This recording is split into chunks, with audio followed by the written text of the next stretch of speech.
Hello， 大家好，我是 Dreams Bloomer 的 Mickey， 跟大家分享说，上一集我们有讲到5点，是从我这20多年来损失了很多的时间精力，很讨厌的心情，又损失很多的钱，上百万，才学到了一些心法。那这一集呢，我们来分享说如何实际上运用。最近呢，有一位朋友转介绍另外朋友给我认识，那一位朋友，新的朋友就一条一地问出说，你可以帮我做包包吗？包包？什么样的包包？因为我不知道你的背景，所以你要的包包是什么样的规格呢？是给谁使用呢？等等的。那这就回到我们上一集讲到的第一个 intention， 你要挖掘出对方最终的目的是什么。所以经过了面对面深谈了1个半小时之后呢，让他确定说，在未来的5年跟10年的脉络，他对自己的想象是什么？做这件事情在这个路程当中到底是什么事情？他认为它是一个自我的投资。当投资的定位是清楚了之后，他就知道说 OK， 那这件事情是要回馈给他的粉丝。他是一个国际级的小网红哦。这位网红呢，他希望做这个包包托特袋给他的粉丝们去使用。在了解这个过程中，就会发现说 OK， 因为我了解了，我理解了，我能够慢慢的去把这个规格更清楚让他知道。因为他是新手，我发现在沟通部分会有非常多的鬼打墙。例如说我说的某些专业用词啊，字词来讲他可能听得懂，可这字词背后代表的是什么事情，其实他也说不出个所以然来，所以沟通上面就有点卡卡的。这就回归到第3点，当第2点的规格没办法很透明化，即便你自己很透明化，可这个透明化是不被对方所理解或接受的，你就要回到第3点，你需要教育对方，让他能够有专业度，起码的专业度去了解你所吐出来的各种专业名词，去做一个平行的沟通。接下来就去看一下如何去教育说服客户，然后呢让他对你有很大的信心，把这个专案给你。以往啊，你会看见以前的销售人员都提2箱很大的样品箱，然后带到客户面前，慢慢的教育对方。我后来发现，其实这是蛮重要的。像目前这边来讲的话呢，有5个不同类型的包包。那其实我给对方看了大概10几个包包，我现在稍微做简化。那第一个包包呢，就是让你了解说，你如果想要很便宜的话，其实东西叫做赠品。你看它软趴趴的啊，然后其实正反面来讲，只是2块布缝在一起而已。印刷就只有单色的一面，靠这个图像去撑这整件事情。可是因为没有价值感，所以大家通常也不大会想要用。升级版的话呢，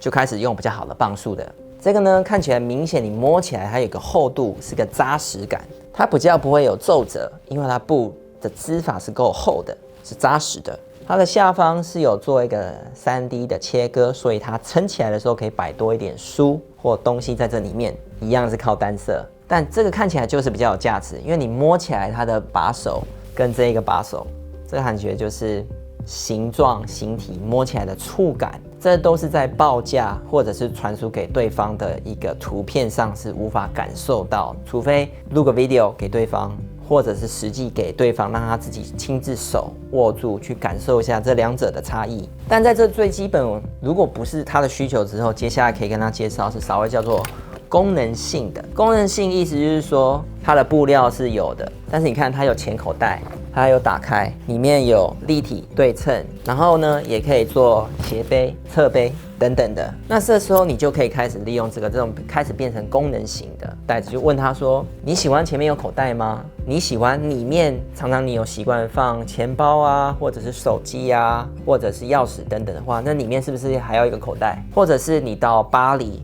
或意大利常常遭小偷，是不是里面还要加一个拉链？或者是你里面布料你想要看起来比较贵气一点，那你的五金是不是要用比较好？比如说金色的配上黑色，看起来比较贵气。那当然它的布料、五金、车法、结构都会变成跟之前的版本完全不一样的价格。那还有一些可以思考，例如说单一个很简单的口袋就有很多的点。你想要它打开吗？你需要它有盖片吗？你需要它有拉链吗？扣子吗？或者是磁铁，或者是魔鬼毡，非常多的工法。那它是贴平呢，还是下面做一些立体的、半立体的口袋，或者完全立体，或者是蓬蓬的，有非常多的手法。那他会改变这个的视觉。讲完了之后，他会比较理解说，功法有哪一些，他可以稍微脑袋可以去跑一轮。接下来可以跟他介绍说，稍微有一点艺术家，就是图像比较独特的这种开发，里面呢可能会有一些口袋的分层，放手机啊、钥匙啊、零钱包啊等等的。里面呢可能还有内里，让他感觉质感是提升的，包括他自己专有的标签，会变成他独特的特色。所以这个就是感觉有品牌，感觉有设计，感觉有花一些心思去思考的一个产品。那当然了，最后我们会有精品品牌。我没有办法展现是说它的重量，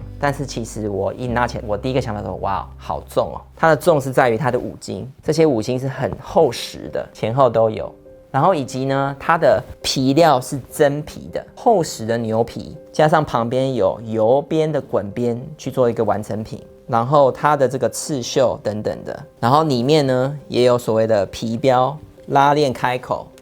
所以摸起来的话，它的重量感、它的分量、它的五金，让他觉得说，哇，这是一个很扎实、很有价值、可以用很久的一个精品品牌。当然，这5种类别的规格都不同，但是是很重要让对方了解是说，如果你想要吃饭的话，你准备了很多的原料，你要炒什么菜，你要端出什么菜。所以当介绍完之后呢，对方会知道说有什么炒菜的料，那接下来他就可以脑袋去动动说 ，OK， Mickey， 我不喜欢这个，的确太廉价，但是我很喜欢这个，因为它看起来干干净净，很简单。但是呢，因为他自己的需求，他想要提供给他的粉丝们，也是音乐的爱好者，例如说他想要放在里面类似有功能性多一点的，可能会比较恰当。所以在提供给他很多的选项之后，他脑袋就会自动开始去跑，说什么样才是对他的粉丝、他的客户群是最好的。那这个就是一个很初阶的，如何把一个产品分解，然后介绍给客户，让他有一个基本的知识去做个平行的对谈。那我们刚刚已经介绍完毕的这些袋子，应该大家稍微不一定大开眼界，但是发现了解原来这个小小的产品其实有这么多的巧思在这里面，需要去思考。那相信的把这么多的宝贵的资料跟讯息毫无保留跟对方讲，你会建立什么？你会建立了很好的沟通桥梁，点对点的沟通是很良好的。那在这个部分来讲，会发生说会得到他的信任感。那这信任感不管在之后的比价，对方可能还是觉得说，我还是要回来找你，因为你给的资料，你给的信心、安心会是比较好的。接下来当这件事情完成之后，会发现说，